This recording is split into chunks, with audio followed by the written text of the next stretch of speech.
Hey, everybody. Welcome back to another episode of the Chasing Edges podcast. I'm your host, Brian Peters. I'm going to be rocking this podcast solo today. It will be primarily focused on more mental skills, foundational perception, how to approach your brain. A lot of it's going to be tangibilizing your mental processes, how to work through different impediments to action, those kind of things. And then it will finish up. If it doesn't get too ranty, I'll move towards cold tub tactics, benefits, therapies, those kind of things, ways to approach that, ways to improve that, make it harder, all the above. And then that'll kind of lead into a little bit of a dopamine conversation that'll flirt with our own perception of the word addiction. And then it'll grow a little bit into the visual perception and the autonomic nervous system, how to manage all that. But that's my plan. Hopefully you can follow along for the whole thing and it doesn't get too ranty. But hey everybody, quick shout out to the Breath Belt. Excited to announce that we're partnering with the Breath Belt here on Chasing Edges. Phenomenal tool. If you're watching the video, I'm holding it up. Looks like a back support device, but it's a great tool to train diaphragmatic strength. Obviously, being a breath coach, I'm a massive fan of it. It gives you the ability to open up the abs, the psoas, activate the QL, get people breathing into their sides and back, which is phenomenal for them. It's very hard to be a 360 breather. It's endorsed by some of the biggest dogs in the industry, RPR System, Sorinex, Kabuki Strength, Rogue Fitness, all the above. You can find them at the Breath Belt on Instagram. You'll see Jesse's profile there, and then thebreathbelt.com. And the coolest thing here is they have given us a massive code for you guys. The code is EDGES20, giving you a 20% off discount to the Breath Belt, and it's all caps, EDGES20, EDGES20. Check them out. But I'm a big believer in this. Obviously, if you've followed the podcast at all, I'm a believer in activation from the inside out. I think that starts with breathing. Obviously, I definitely think that starts with the psoas. You've heard me say before, if I could do one thing before I trained, it'd be trigger pointing my psoas. And if you use this tool, you'll find out why, also along with trigger pointing the psoas in general. But hopefully you enjoy. My last solo podcast, if you tuned in, obviously we talked a lot about goal setting and supplements and those kind of things. And a lot of the goal setting side of life is built on perception of where you're at, where you're going, how to get there, and then even taking desire into account. But now, I just want to have this consistent reminder to everybody to be that intentional every day with every action, every emotion. All those things end up showing up in how we find meaning in our life. So I always hang my hat on Jordan Peterson's quote that if you want a meaningful life, everything in life is meaningful. So if you look at life that way, everything you do matters, absolutely everything. And his bit is how you start that movement is to pick up responsibility. And I align with that, whether you're a parent and obviously you have a child, or you have a job, or you have anything that requires responsibility to keep it alive, like a pet or a mortgage, anything like that. If you pick up this responsibility and then eventually work yourself into this level of competency to take care of it, when everything else in your world falls apart, you can hang your hat on these responsibilities that you know are part of your core system, your core capability. And then you can go from there as far as building your actual self-worth, self-value, and your direction. And eventually we'll talk a lot about potential today on how to maximize that and how to understand that and how to, again, demystify the whole world of maximizing your potential and optimization. And I enjoy that conversation because that's constantly where I put myself in my head, then I coach it in some realm. So it's always one of my favorite topics. So I'll probably start diving head first into that. And in that realm, piggybacking off of the attach or pick up responsibility, but now as you move into meaning, the more meaning you attach to things that I've seen in high performers, I've seen in myself through trial and error, the more meaning you attach to things, the more intention you put on things, on the small approaches to life, they eventually compound into these massive end game solutions or end game rewards. So if you want to get dialed in on your direction, on where you're going in life, start attaching meaning to things. And by meaning, it can be anything. You get to be creative in this realm where initially you want to figure out what you want, why you want it, what you're picking up when you do go after something. But then now it's even the process of the day needs to be incredibly intentional. So as you start to look at your morning routine. Again, like you'll hear me say sunlight on the eyes, cold exposure, silence, whatever, phone away from you, those kind of things. It's whatever works for you. You can follow your heart in that realm, but you start attaching meaning to it, meaning to getting a good night's sleep. Why? Because I want more energy. Why? Because I want to be able to focus, control attention. I want to grow. I want to maximize every day. I want to get the most out of my life.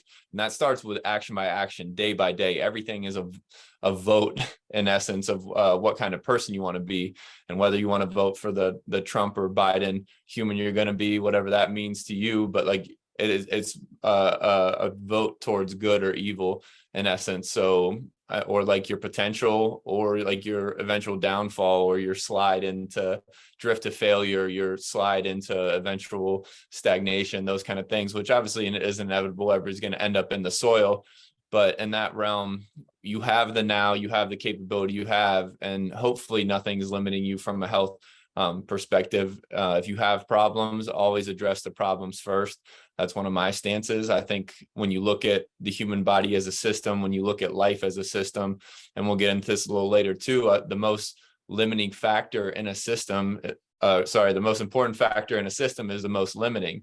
So I believe that a lot of times, nine times out of 10, that's your mind. And it's reframing perspectives. It's the victim mentality. It's people pleasing. It's all these things that get wrapped up into your own personal experience. And how do I approach those? How do I demystify that? Like, how do I, again, change my level of consciousness and awareness towards a topic, towards a problem, towards a question? Doesn't matter. How do I flip that perspective? How do I gain more consciousness? And I think a lot of that time and the rules that I keep in my head and the rules I've seen in high performers are this, it's more or less a proximity rule.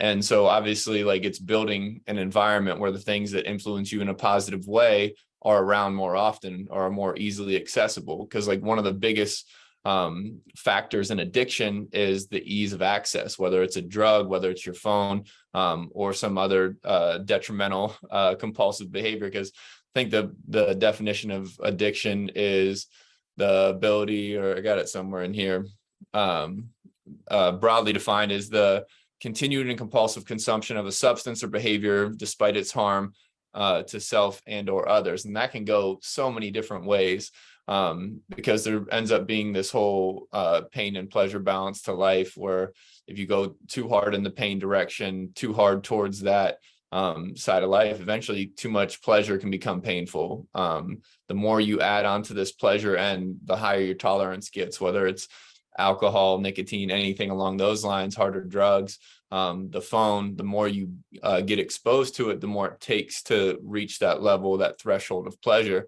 And that's where like this pain pleasure balance is going to show up a little later in the conversation. But back to this proximity rule, where I initially found it through Bible study, but now it applies to a lot of things in my life, primarily like my faith and my health. But it's bled into like my patriotism and who I support and why, those kind of deals. But my kind of proximity rule stemmed from this experience I had at Bible study. This old guy grabbed me after Bible study. We're out in the parking lot of this restaurant, and he grabs me because we had been talking a lot about like, how do you know if you're doing the right thing in the eyes of God? And so it ended up, there's a guy pumping gas across this like 4-lane street. And he goes, "Hey, can you tell me if that guy is crying or if he's smiling?" And I go, "No, he's too far away."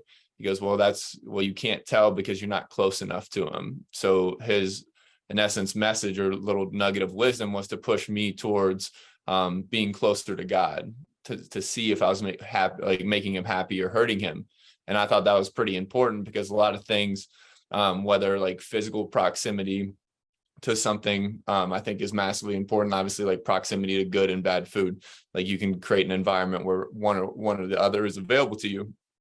But also in the realm of health, like if you don't stay close to your health, if you don't stay in tune with how you're feeling, how your body is reacting to different stimuluses and adaptations, what your energy levels are, if you don't stay in tune with that, obviously, like I'm a believer then in what you measure, you can manage. So I track as much as possible. I journal as much as possible so I can make my subjective experience tangible. I can make my physical health tangible. And one of the hardest things in dealing with that realm of life is that a lot of the stuff that again, we perceive as optimal health, which is resting heart rate, respiratory rate, our brain, our ability, our energy, our ability to focus, like all those things, those are pretty intangible. Like you can't see those. Like you can see your muscles, you can see your skin, and like that's what we got to work with. Everything else is based off feel. And I think people need to get a little bit closer and a little more in tune and track all those things much closer.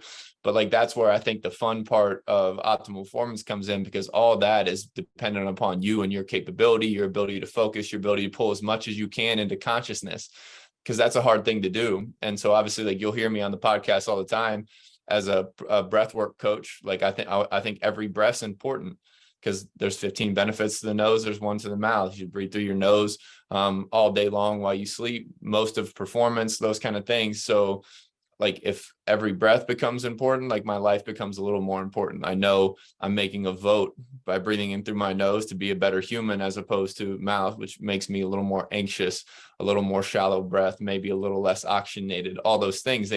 There's meaning there. I've attached meaning to that. And then as you work through that meaning, like you'll find more motivation because you have more reason. Like I'm building a better human. I'm building more energy. I'm building more experience. I'm building a deeper relationship or deeper love with this human because I intentionally chose to hug them longer or have this conversation, this hard conversation, or intentionally apply physical touch, whatever it ends up being.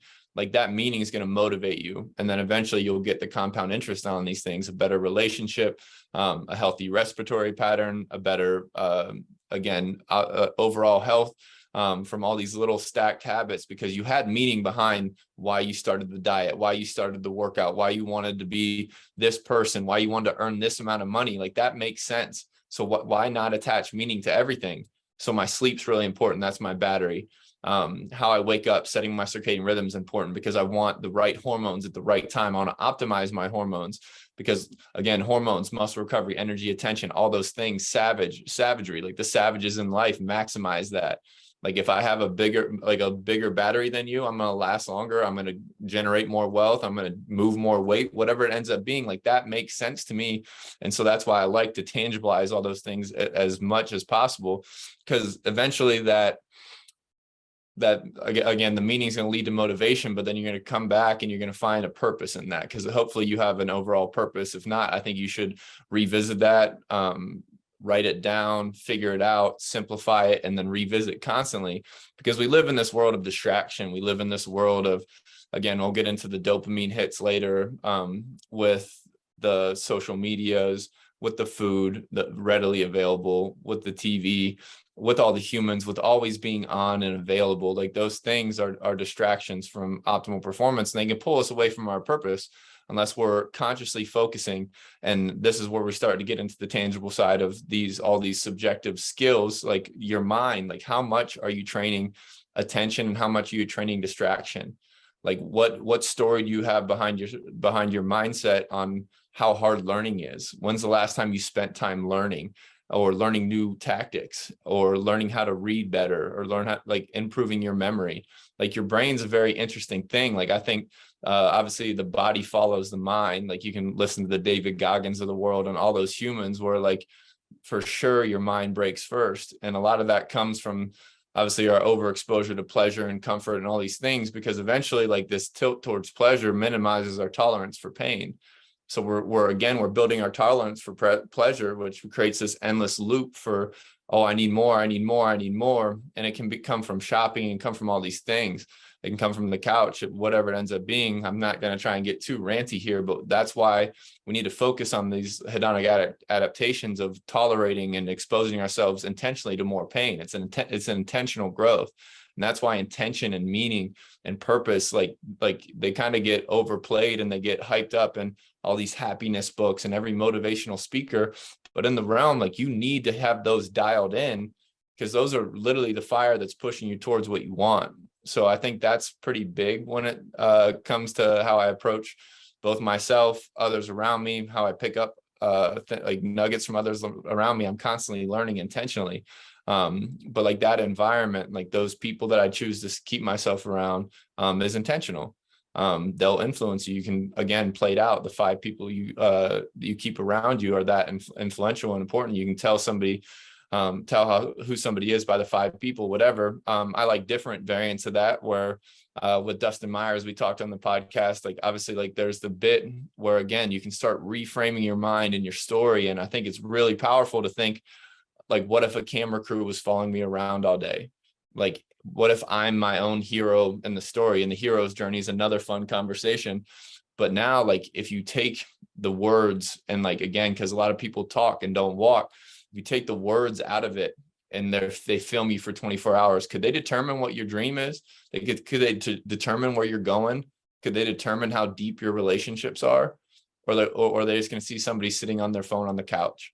And I think that's important to think about, because it's like, okay, how much of my tangible actions are getting me towards where I want to fucking go? And I think that's, again, it needs to be thought about. It needs to be conscious. And like, that's the reframing of the brain, because again, I said it earlier in the podcast, but like, I think the brain is the most limiting factor in the system constantly.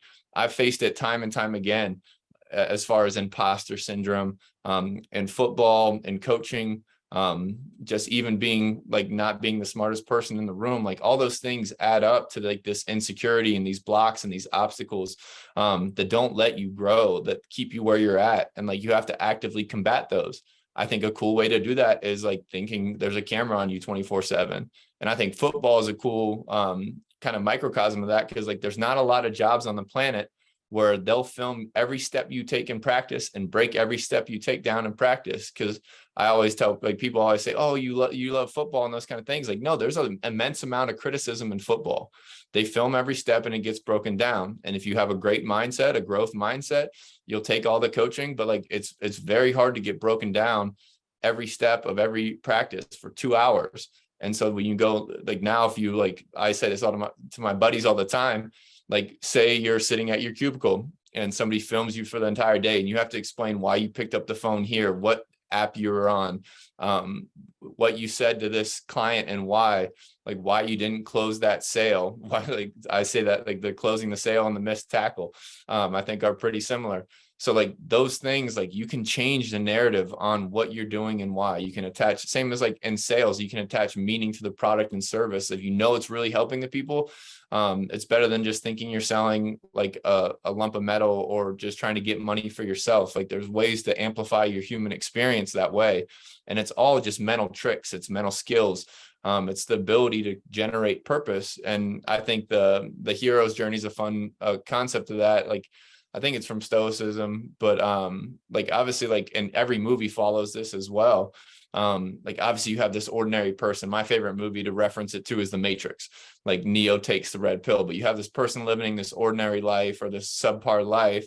And they get to this decision point whether to like stay in this ordinary state or like try and be something else, and or like take the red pill and come into the real world and be awake. And the more I read and the more I talk to psychology people and those kind of things, like, you see, like, there needs to be these switches, I need to be awake to what I'm avoiding. I need to be awake to the identity that I've attached myself to. I need to, like, it's all these little mental skill flips that, like, oh, like, same as like breathing. I teach people the right way to breathe, or like just little hacks that'll improve themselves. Like, oh, now I know. So now you have this light switch of awareness. Now I can change this. I think that's massive.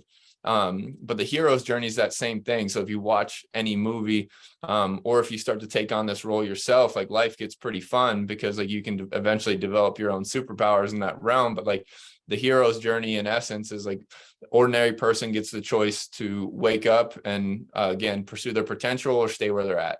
And that can be life, love, sports, fighting, whatever it ends up being. And if they make this choice, they eventually find a mentor or coach, the Mr. Miyagi's of the world, the Mick from Rocky, like that is. And like, that's where, like, you'll see it in all business coaching and sports, like, find a mentor. Even like when you walk into a new locker room on a team, find the best player in the room, and pick their brain, emulate them, whatever it ends up being. Like, find a mentor, find a coach. Like, you can't do everything yourself. Like, you can't solve the problems you've created with this level of consciousness with the same level of consciousness. I think that Einstein said something along those lines. So if you can look at the world that way, like, okay, I have this problem and I haven't been able to solve it, or I'm plateaued and I want to go higher. How do I solve this problem? Probably get some other eyes and ears on you.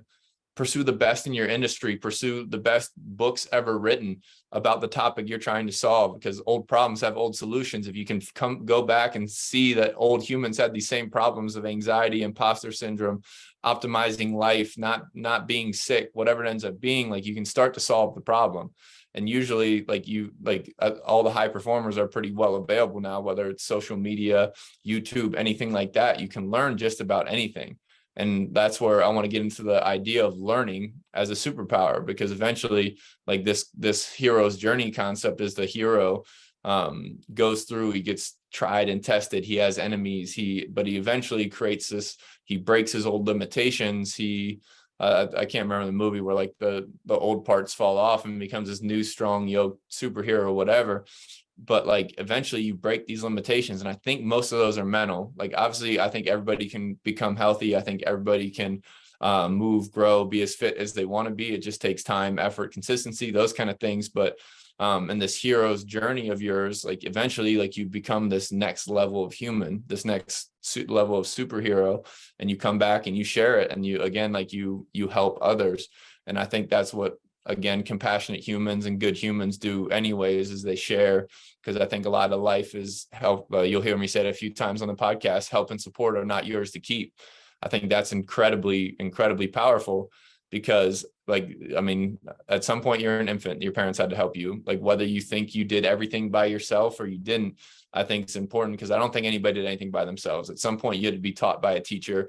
At some point you had to watch and emulate somebody else, whether they know they were supporting you and helping you, doesn't matter. Like you learned from somebody, you mimicked, or you picked up somebody, or somebody took the time out of their day. And time is, I believe, the most valuable asset, to teach and explain something to you, or teach you or hit one of your light switches of awareness on how to pursue this type of life, or how to break your mental model, get out of your funk, depression, anxiety, whatever it ends up being. But like those humans, those compassionate, supportive humans that continually to give back, I think the karmic return is always 10 times over. So I'm a believer in that realm. But like that's why you need to pursue your own hero's journey, and pretend the camera's on you, whatever you want to do. But like that'll start thrusting you into this world of tangible performance. And like that's where the brain, the heart, and the lungs, I think, are overlooked, or at least underestimated, because we train them specific ways. Obviously I think cardio is important. The effects of longevity on cardio are massive. Even just walking and steps and those kind of things show up in really cool ways. I saw a study the other day where if you take 10,000 steps a day, all-cause mortality rates go down like 62% or something crazy like that. But like the average American takes 3,000 steps in a day. And like obviously I've been out in Montana and doing those things and hiking here the last couple of weeks with my girlfriend. But like she used to have one of those watches that said, oh, you hit your goal. Like this is like optimal human performance according to my watch, that I hit 10,000 steps. And like literally like all we had done was like walk up half a hill to get out of the camp that we had chosen. And like if that's our standard for human performance, like that's a problem. And I think that if anybody listening to this is in the right mindset for chasing edges, getting better, wanting more out of their experience, wanting more out of their body, wanting more energy, like you need to take that hero's journey yourself. And a lot of that starts with training your mind. And that's, again, journaling, self-awareness, understanding what's limiting you and why this imposter syndrome shows up, why these insecurities show up. It doesn't matter why, but you need to solve the problem, because that's going to hold you back from where you want to go, whether it's a sales goal, a fitness goal, a life goal, anything along those lines. But like the ability to learn, the ability to adapt and reframe, I think is endless. I think human potential is endless. Like I think we have enough, our time on the planet is short enough as it is, that like nobody here is going to learn 25 languages, but like that's inside of human potential. And I just think it's fun to think about like, what am I truly capable of and what am I truly capable of experiencing? Because then life gets really fun. The more and more you do, the more and more you collect. And like now, like I really like, because Jim Quick talks about the hero's journey in his book as well. But he talks a lot about training the mind. And I don't think people, again, like Logan Gelbrecht out of Deuce Gym in LA as well, has this cool metric of like, at what point do we reach a level of competency where we just let it go? And like, now that's enough. he refers to driving and like speaking in different realms that well, but like at some point we become competent enough drivers that we stop learning and maximizing our driving.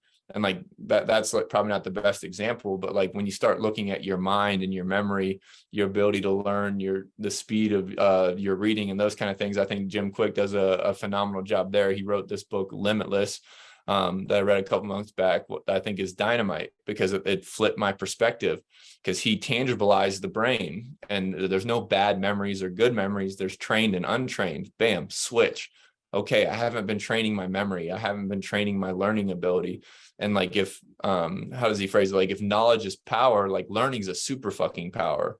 And the same as like transitioning in life, the ability to drop a profession and relearn another one, or relearn a skill that applies and adds even more value to the company I'm in, or the team I'm on, I think is absolutely a superpower, the ability to learn. Because like the Naval has a bit too, where the access to information is not the problem anymore. It's the willingness to learn. And so like, how can I become a better learner? And he has all these cool different metrics on like understanding the enemy of this hero's journey. And so if you look at the enemies, because I think every hero needs an enemy, whether that's your own personal weakness, another team, a guy you're competing against, whatever it ends up being. But usually it should be like yourself, or the older version of yourself. You always want to beat that person. But like in the hero's journey, and his, like, for your brain and for your mind and for your ability to learn, he starts breaking down digital deluge, digital dementia, digital distraction. I'm blanking on the last one, but and digital deduction, something along those lines. But in that realm, like, okay, like again, I've talked about it before, but like, what in my life is mindful and what's mindless? Am I training attention? Am I training distraction? Like, technology is a massive distraction to our brain's ability to maximize and optimize. Incredible tool. Can Google anything? I can be as smart as Google. And like, that's an endless form of technology and available information. But how much of it is actually applied when my phone's not in my hand? Like, when a computer is not available? Like, how much of our knowledge do we have now is ours, or is it really Google's? And so understanding like how much of your brain is really your brain, like how much of your brain is getting accessed, like, are we even again accessing the right points of our brain? Like, are we training short-term or long-term memory? Like, how long will you hold on to that information you got from Google? I think is something interesting to think about, because usually it's like in and out my year. But at the time, it serves as like an intellectual thing for me to say, hey, this study said this, or X, Y, and Z, or this is the capital of whatever state that I forgot, and those kind of things. So like, that makes sense. But like, at some point, you got to start observing what technology you're using. Like, is it a fit technology, or is it a fat technology? In essence, like how much of what I take in is, again, improving? Like, because obviously you have the games and the apps and the books and everything good about technology, but a lot of technology is this kind of this rat wheel of dopamine that you're getting hit, and rewards of likes, responses, emails, texts, like those kind of things. And like, even part of that realm of like, the enemy you're fighting is that availability, because a lot of really cool research, and Michael Easter wrote a great book on comfort crisis, but the ability to be, again, it's almost abstinence, practicing abstinence away from this stimulation. You get the ability to open up the mind, relax and unclench the mind, be more open to creativity, idea development, those kind of things. But like, even just that, again, that abstinence from the dopamine cycle, and understanding that each stimulus, when it's variable, like obviously even when your phone dings, you get a little hit of dopamine, but you can also run the double-edged sword of that being a stressor. And so like, just being aware of what technology you're keeping in your life and why, I think is massively important. Because now, like, as you start to like progress and again demystify this mental structure of life, you start learning like, what have I been telling myself? Like, why do I think it's true? Again, I think Jim Quick starts to go through like the myths of like mental performance, and like, that's basically like genius is born, probably trash. Like, everything at some point, you're a product of your environment. You can learn. Some people have genetic predisposition, some people are just monsters physically, those kind of things, outliers for the most part. But like, most of the skills the habits, the patterns, the ability to identify patterns mentally are all learned.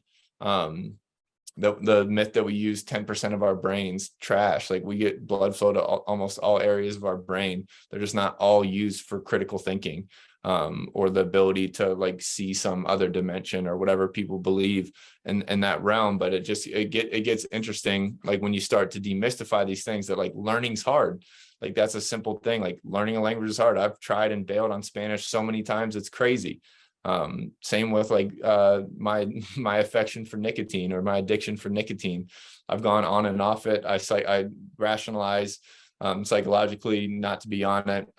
The book Dopamine Nation by Anna Lemke, which I'll start to reference here in a little bit, motivated me to start again changing my perspective on what's a good behavior and what's a bad behavior. Where am I getting my dopamine from, and why is it favoring pleasure? Is it favoring pain and adaptation? Those kind of things. But like demystifying the myths of like what we think is hard is usually, or what we think is scary, I think is always really, really very important. And I kind of have this bit now where it's the antidote is in the poison. And I think that's very true with fear. I think it's true with carbon dioxide. Like those, like obviously like fear holds us back from doing a lot of things. But like obviously once you move through fear, discomfort, obstacles, and those kind of things, you eventually breed enough adaptation, or enough new knowledge, or enough experience or talking engagements to become a good public speaker, or whatever it ends up being. I think that's important, that like, okay, like that's how you have kind of a gauge of a feel. Like, if I'm scared of this, I should pursue it. And like, I think that gets played out too, but like, it's incredibly logical. It's an old problem that has an old solution. Just move and move forward. And I'll get into some of the physiological benefits of movement here as we close out the podcast after the cold tub and that kind of thing. But I still think that's massively important. But as far as some more of those like lies, or like the myths of like mistakes, like and failures and those kind of things, like that mistakes are failures is a problem. Again, a lot of the mistakes and like the early failures, like if you're not failing, you're not trying, or you're at least not striving. So I think people have a different mental framework with failure, and it can come from childhood. It can come from being a people pleaser. It can come from a lot of things. And I've been a people pleaser in the past. So obviously like the ability to understand that, I've gone down that rabbit hole. And where do those dynamics come from? It comes from my reliance on my parents. So putting them first. So like I didn't learn how to express my pain or trauma or whatever it ends up being. And you eventually can carry that into later in life, where you try and keep keep the peace dynamic with all the other people in your life. And like, that's not the same dynamic. You've grown out of that. You've added more skills, more communication skills. You're a competent human. You can call somebody and wrong without calling them an idiot. Like all these things, you can start solving that people pleaser habit. And a lot of that times is like calling yourself a liar and taking accountability for like, if I'm people pleasing, I'm suppressing my authentic self. Or I'm suppressing like a solution in a business. I don't want to speak up because I want to keep the peace, or I want to get the meeting done with. But really, that's not an authentic response. It's not going to help solve problems. So the more you can call yourself a liar and just truly be authentic, and then accepting, stay around people that are acceptable of your authentic self, I think is incredibly important too. But that's like some of the little nuggets I found from my little dive through people pleaser psychology, is the ability to call yourself a liar and understand like that causes friction. It can be short term or long term. So at the end of the day, it's really just about being authentic and responding accordingly, and not trying to sugarcoat or gloss things over to appease people. At the end of the day, it's about honesty. And I think that's a fun little nuance, because I had to look myself in the mirror and realize that, okay, yes, you're doing these things. Why are you doing these things? Like, why can you not say no to these things? Like if you continue to say yes to everything, no has no value. What do I value? I value my time. And I start solving that problem, try by breaking that mental framework down. But I spent time there. I demystified that obstacle for myself. And I think everybody can do that with whatever obstacles you feel like you have in your soul. Another tactic, obviously, like I don't want to keep referencing the Limitless book, but like obviously, like if you start to look at your mental performance from a physical standpoint as well, like And I've talked about this on podcasts before. I podcasted Nick Littlehales on sleep, but like sleep is important to your brain health. We can't see our brain, but we can feel it. We can feel our energy levels. We can feel our ability to focus and concentrate, those type of things. So like sleep becomes really important. That's a tangible side of mental performance. Diet, optimal foods for brain health and inflammation. Obviously, I'm a high fat diet believer.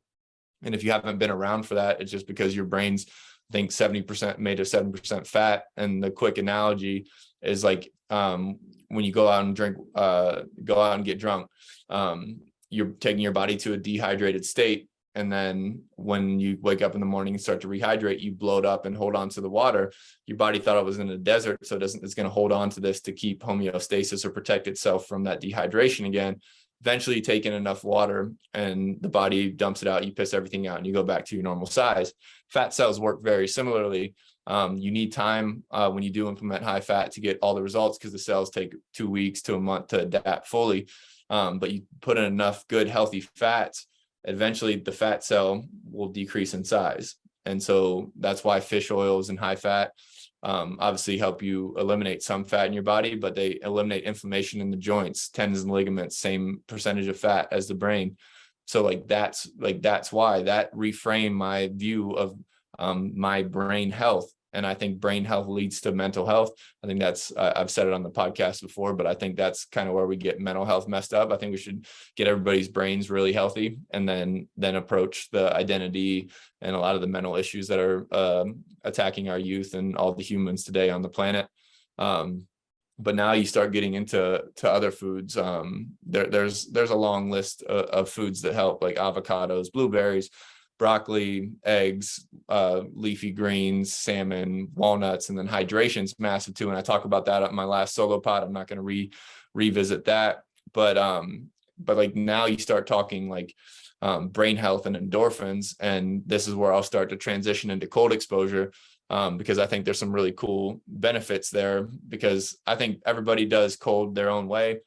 Some people do it just because others are doing it. But some people do it just because they know it makes them feel good. They don't even need to know why. I think I like those humans a lot. But when you start getting into cold tub tactics, like temperature is really important. Is the water in the 50s, the 40s, the 30s, like the colder the temp, the lower time of exposure you need. I usually try, me and Mind Strong and most of the people I know in the fire and ice world, the sauna and ice contrasting, trying to get the ice down into the 30s.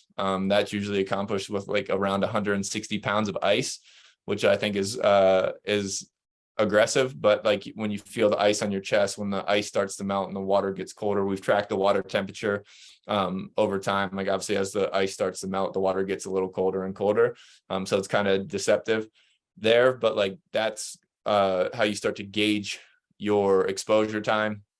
And now if you like look at ice by itself versus ice and contrast therapy, I'll address ice by itself first, where obviously you have the cold shower, you have the cold tub, but there's levels to the shit. Like you can start moving the needle. I think showers are pretty tough just because the water's moving, but like that's how you can accelerate your cold tub too. Obviously you can always get the temperature as cold as you possibly can, 32, 33 degrees, those kind of things. But then like if you again adapt and become comfortable in that, you can always add movement to the water, so you don't have this little thermal layer, kind of like a wetsuit. You'll develop anyways, but when you move the water, it gets a lot harder, a lot faster. You get harder vasoconstriction, gets a little more painful faster. You start shivering sooner. So there's always the ability to build levels to it. But in the regard of like brain health, you get these dumps of norepinephrine, which is basically adrenaline, and then dopamine, and then some research shows like serotonin levels spiking and all these things. But all these chemicals or these neurotransmitters in general affect our ability to regulate mood, energy, and emotion. So I think they're very prevalent, and I think they're again an intentional modality. If you are trying to get the most out of your day, like these dopamine levels can last for an hour plus after you get the cold exposure. The norepinephrine, epinephrine can last for a couple hours after. So like that, if you want to again go into your day with the right mindset, like that's a great way to get attention and focus, to wake up. to be ready to attack the day, to get your mind right. And I think now, like, you have all these other massive benefits to cold, and some of them are very subjective. So like, you can get out what you put out in that realm. But I think the ice is a really cool exposer of humans, how they handle stress. And like, that's a cool mental resilience tool where, okay, who am I when I am stressed? Do I freak out or do I seek control? And so like, now, like, who am I in stress is a massive question. Like, now you start talking high performance and military, high performance and athletes, like, that's your world. The ice tub, we're making that your stadium today. You need to be the coolest cucumber in the fucking world in that ice tub. How many breaths am I taking? How am I breathing? Mouth, nose. How slow am I breathing? The tempo of the breath is going to tell the brain it's safe or if it's in danger and fighting. So a lot of our tools and tactics you can take into the cold tub are like breathe less this time, or how to slow breath, how to down regulate. If I start mouth, can I down regulate to second gear, in the nose and out the mouth? Can I down regulate to in the nose and out the nose? And then now you get into the fun side of the autonomic nervous system, and like, or your respiratory sinus arrhythmia. The inhale is upregulatory, the exhale is downregulatory. So through all those gears, can I slow my breath faster? Can I get my breath under control in 30 seconds? Can I get under control in a minute? Whatever your variable is important. Because if you can track that, you can improve it. You can learn to tolerate stress better by using the breath, by going in with the right mindset, by doing it a lot and getting a tolerance to the cold. Like, all these things develop our toleration for pain. And I think the toleration for pain has been fleeting, many humans as of late, but the highest competitors that I know pursue discomfort. They pursue learning and new knowledge. Learning new knowledge is uncomfortable. So that level of curiosity to find your potential is in direct relation with stress. And like, that's where the antidote is in the medicine again. Pursue stress and you'll eventually get growth. You'll create good adaptation that makes you a better human, harder to kill, and just an optimal performer. Because now, like, I can tolerate and I have more capability in stress. That makes me a high performer. High performance is fast-paced decision making under stress. I want to be the calmest decision maker, the fastest decision maker. I need all my wits about me. How can I train that? I can try and mimic as much of game-like nature as possible, and I can pursue stress and control during stress exposure. And I think that's a tremendous modality. I think people sleep on that in the cold. And then just basic feel, like, obviously, like the norepinephrine and the dopamine, you're going to feel really good. You're going to feel awake, but still a sense of calm once you do get control of your physiology in the cold tub. So I think that's massively important.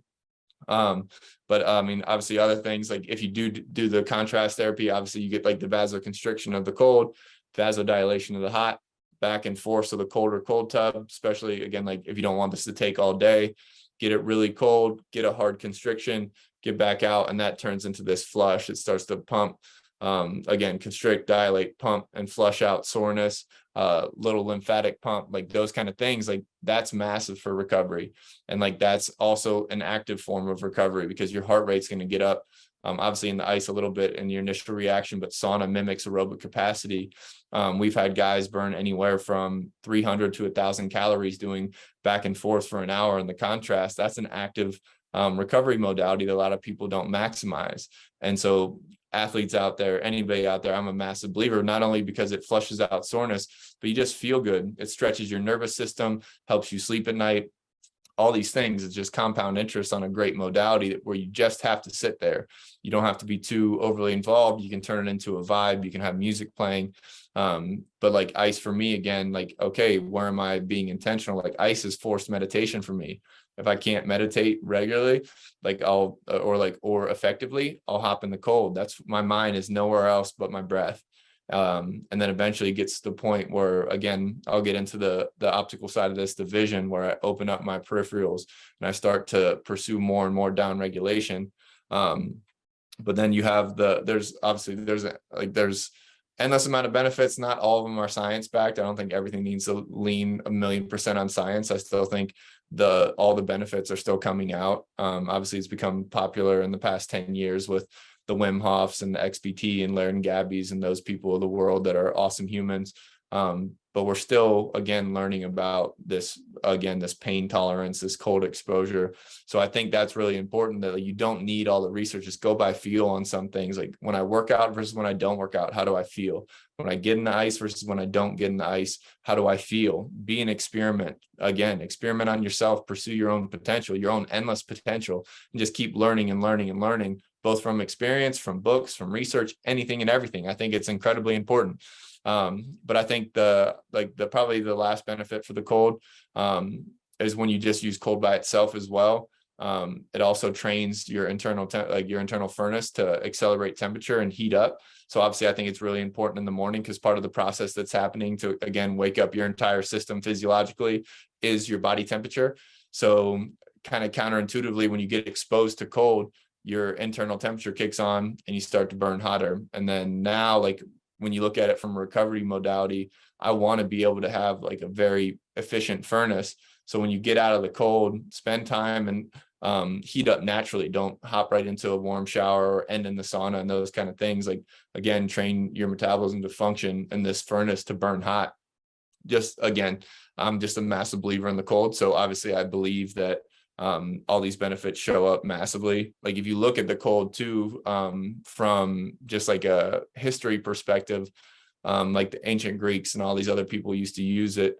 But like a lot of our life now, like obviously hot water, like there's baths in like the 1600s, like all those kind of things. But a lot of people didn't have exposure to warm water. So like a lot of people, and a lot of resilience was built just by doing the cold shower, like immune system function and those kind of things. I think that breeds a level of resilience, because I think a big problem is that we go from our house to our car to work in our car back home, and we never leave 70 degrees or 68 to 72 degrees. And as animals that are supposed to be out in nature, we have this resiliency, or we have these energy systems built up to be resilient to environmental stress that we don't use. And who knows where that energy goes? There's a lot of hypotheses around that. But that's something that I think will breed confidence and breed capability, because you're going to expand your comfort zone. The more, like, once you start getting used to the cold, you'll see that like cold, some moderations away from your 68 to 72 degree window don't bother you as much anymore. And they make you a little more resilient to where the weather doesn't influence your behavior or your mood or anything like that. You can start to enjoy the benefits. And like, I enjoy the cold massively. I enjoyed being outside in just my shorts in the winter, jumping into a lake and standing there and talking and those kind of things. You can start to break this mental framework down too, that the fear and the anxiety of the cold has been just programmed into you. Like, it can be enjoyable. And like, that's where, again, like when you look at this pain pleasure balance and like the dopamine world that I talked about earlier, like if you start to push more on the pain side of this lever, pleasure shows up again. Like again, pain, working out is painful, but you get the endorphins, you eventually get the more mental resilience, you get the strength, and that becomes pleasurable. But on the inverse, like obviously if you abuse the phones and the drugs and you just avoid pain in general, which I think is another massive problem with the medical field. I don't think we should avoid pain all the times. Obviously, like the cancers and stuff, treat, like everything I think should be treated. But a lot of times we don't sit with our pain or sit with our distraction, and we ask for pills to keep us pain free when we really need to tolerate some pain and work through it, understand and move through it. Like obviously I think doctors have this tremendous responsibility and on their shoulders to keep us all pain free. But I just don't think that should always be through medicine. I think it should be through different natural modalities, but some of those involve pain. Some of those involve discomfort. Some of those involve fucking with your comfort and choosing. Again, like I like the awareness concept where he talks about people that come in for counseling. They don't really want help. They just want relief. Because like a solution is actually hard work. And a lot of times like the diet, the working out, those kind of things, if you've been so heavy in this pain or this pleasure world, your pain tolerance is really low. Working out sucks. You're breathing fast, really quick. You get really sore and those kind of things. But like eventually you'll get enough exposure to that pain that you become tolerant and you can do more and and you get healthier and healthier, and it swings back. But the path is pain. The antidote is in the antidote is in the poison. So I think everybody upping their pain tolerance would be a great thing. And at least have a new frame of reference when you go in to get a medication, or you go in, or you go down the rabbit hole on social media. again, you're generating addiction. Like, are you using it as a tool, or is it a learned behavior that's not serving you? And like, so be conscious of that. And I think life gets a little bit cleaner as you start to differentiate why your problems are there. Where do they come from? What am I pursuing? Am I pursuing comfort or discomfort? Why? And is the comfort becoming detrimental? Is the pain becoming pleasurable? Know what you're feeling and how you're feeling. And if you do that, I think you have a little better direction for where you want to grow in life. Because what's the bit, like, if one step in a different direction can take you to a completely different destination, I think that's massive. And I think that's why, again, back to my first solo pod, like, direction is very important. If you're off by a degree, it can change the destination by 100 miles concept. Same as the first saying. I think it's massively important. We can always pivot, and we can always go a different direction with all these light switches of awareness that can be hit. So I think that's important, and I think you should pursue and ask questions. Part of learning is learning how to ask the right questions. When's the last time you ask questions to the right person? I think those things are massively important. But when's the last time you tried to learn, improve your learning ability, improve your memory? Again, the Limitless book, really cool tricks on, again, breaking down the learning process psychologically, breaking the learning process down from a retention standpoint, how long to concentrate, how long to take off, how many starts and stops create a good learning pattern, 25 minutes on, 5 minutes off, those kind of things. Because a lot of our concentration can max out at like 10, 20, 30, 40 minutes, those kind of things. So like, at what point is this bell curve of attention become law of diminishing returns? And when do I start to, again, generate error or lose retention ability and have to, like, again, go back and learn it again and take even more of this valuable time up? And I think that's just like another cool little nugget to take away. And obviously a push to read his book Limitless, as well as Anna Lemke's book Dopamine Nation. I think it's both are very illuminating. Two of my favorite books that I've read the past couple months. And didn't mean to reference them too much, but they talk about cold exposure in there as ways to get dopamine hits to help wean people off addiction, things like that. And I think obviously the more people that get the good word out, the more people will try it, understand it, experiment with it, and eventually adopt it. And again, this is just going to lead to optimal brain health, optimal performance, more focused attention and energy, and just a better life, which is the whole goal of this podcast, is hopefully give you guys enough information to use and apply to your life and get a little bit more out of it. And then probably the last thing I want to touch on real quick, because a little bit of this is dictated on like another cold tub tactic. So and I posted about it on Instagram a little bit ago, but the ability to understand your vision. What more can I pull into my consciousness, into my mindful control? Vision's a massive influence on your state constantly, and we're almost overusing our eyes. So much of our life is visual now, between the computer screen, like inside life, those kind of things.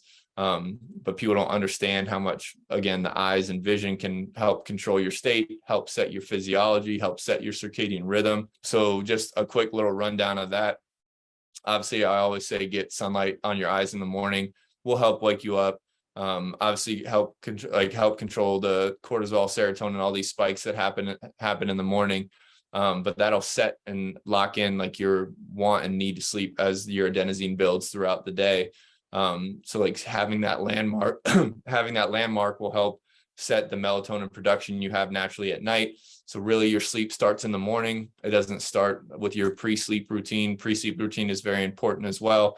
I'll post the proper way to block your iPhone again. But like all like light in your eyes, very important. Humans and animals are built off this light dark cycle that we've gotten away from with electricity and all those things. Another rant I'm not going to go down right now. But when you start getting into your eyes, like of the peripherals of the dilation of sympathetic nervous system, like I think understanding the language of the nervous system, I've talked about this before, is pretty crucial, because a lot of things happen when you get into these two states of your autonomic nervous system: sympathetic, which is your fight and flight, and sympathetic, which is your rest and digest. You're in one of these states constantly, that you're always in flux or transitioning and those kind of things. But if you can control your state, I prefer to use my breath, but you can use different languages. You can use obviously the inhale and exhale. Inhale, sympathetic; exhale, parasympathetic; nose, parasympathetic; mouth, sympathetic. Sorry, you can use your vision, locked on, dilated. If I'm fighting somebody, I'm staring at them, that's sympathetic. If I open up my peripherals, that's parasympathetic. How can I add these layers to my life? If I'm public speaking and I'm stressed out, okay, I'll breathe in through my nose, I'll extend my exhales, I'll open up my vision, and I'll execute. Like, start using this language of physiology, because a lot of things happen. Like, it's not just your vision and your breath and your heart rate. Obviously, those are the most noticeable, and we've talked about those a little bit on the podcast, and I want you to be very aware of them, because you can't see them, you can only feel them. But now, like, you get into like the bronchoconstriction. This is built for digestion, so obviously, like, stomach bile is going to come from the gallbladder, those kind of things. But then you get into sympathetic, and then now you're going to start getting glycogen released. Like, there's a lot of things go into it, and the same as, like, it goes all the way down to like the rectum, like the tight butthole syndrome. Like, sympathetic is tight butthole, parasympathetic is loose butthole. Like, because like the whole goal of the parasympathetic nervous system is like the conservation and the restoration of energy.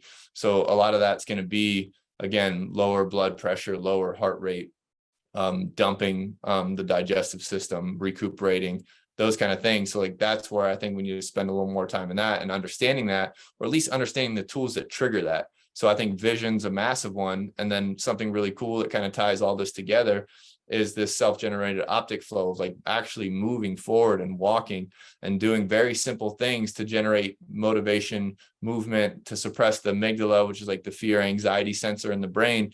I think people sleep on going for a walk. Again, like, just walking with these peripherals. Obviously, I don't want you staring at your phone and those kind of things, but if you go walk in these little lateral eye movements with the peripherals, all down regulators, but they're also, like, if you're not walking too fast and it's not too hot out, obviously, but they suppress the amygdala. And again, it's like almost like esoteric in the sense that, like, if I feel stuck, if I feel lazy, procrastinating, just go for a walk or take your phone calls and go for a walk, because now, like, you're going to get this physiological benefit of forward movement that, like, I guess encapsulates the fact that even if I'm not moving towards my goals, I'm moving, and it gets me moving and my psychology moving, so that now maybe I'm in a better state to solve these problems.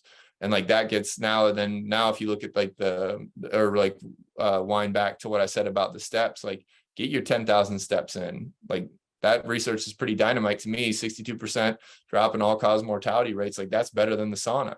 Like, obviously, I talked about the sauna on the last solo podcast, and like 7 reps of the sauna a week are all-cause mortality rates down by 50%. But like 10,000 steps is an easy process if you develop the environment or the habit of doing that. Or if, like, again, now you have a light switch. Oh, I feel stuck, I'm anxious, I'm depressed, I got a long procrastinating to-do list, whatever. Just get up and go for a walk, take a call.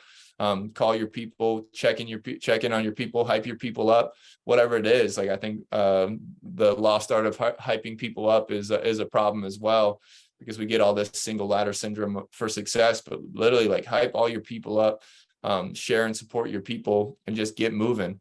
Understand your physiology, get that moving, get the right chemicals moving in your brain. Take care of your brain, take care of your cardiovascular health. Like, the things you can't see are going to have some of the biggest effects on you. Start to demystify that procrastination or that fear. Start to, like, poke holes at what you're scared of and why. Like, are you going to get better sitting on the couch? Or are you going to get better going and doing that fucking thing? Whether it's, again, public speaking, that was a big deal for me for a while. Like, is it this business I want to start? Is this person I want to talk to? Why am I scared? And like, is doing it going to be better for me, or is sitting here thinking about going to be doing it better for me? Start to break down those mental structures and move towards growth, move towards learning, learn as much as possible. I think that's part of chasing edges, is the ability to learn constantly, like, poke holes in what you know. I'm probably going to destroy the quote, but if somebody praises you, look for the lie in it. If somebody criticizes you, look for the truth in it. So like that's a great way to look and be curious and constantly be an experiment and literally chase the edges of what you're capable of. Because again, a lot of times what's holding you back is your brain. There's books, there's a tremendous amount of research on how to improve memory, mental energy, focus, attention. There's a bunch of really cool stuff in the breath world on breathing light from Patrick McCown. His book Atomic Focus is really powerful on the ability to generate focus, because we don't train that anymore. We're training a lot of distraction. But a really simple way to train your focus is to like loosely suffocate yourself. You'll focus really quickly on your breath. And like that example just before we go, obviously a normal breath's like this. If you can just breathe in really slow and like basically like 25% of the volume, just at what the air hunger is tolerable or can be tolerated, see how long you can focus on that. See how long it takes for your mind to wander. Clock it, track it, improve it. Train your ability to focus, train your attention. Understand your attention and concentration have limits, when to take rest, how to retain information, non-sleep, deep rest, little breaks every 25 minutes, things like that. Like maximize yourself by maximizing your brain, because that's what's holding you back the most. Hopefully you guys got something out of this podcast. It was kind of me ranting on a bunch of stuff and random notes, but it's a lot of stuff that I thoroughly believe in. I think you can shift your perspective on life if you change your brain, if you take care of your brain, if you start to break down these fears, and then if you get cold and uncomfortable and start to accept pain as part of life and actual pleasure. I think life gets a lot of fun, and it will keep you moving, growing, uncomfortable, and will keep you from the stagnant toxicity of life that obviously shortens your lifespan, and I think makes your life incredibly unenjoyable. But I'll stop judging everybody. Hopefully everybody got some from this. Take care, be well. Hey everybody, thank you so much for tuning into the podcast. Hope you're getting a lot out of it, a lot of value, or at least some entertainment. But if you are enjoying and getting value out, please don't hesitate to like, subscribe, and review on all audio platforms, and then subscribe on YouTube. All of it would be greatly appreciated. All the support is massive. So thank you and be well.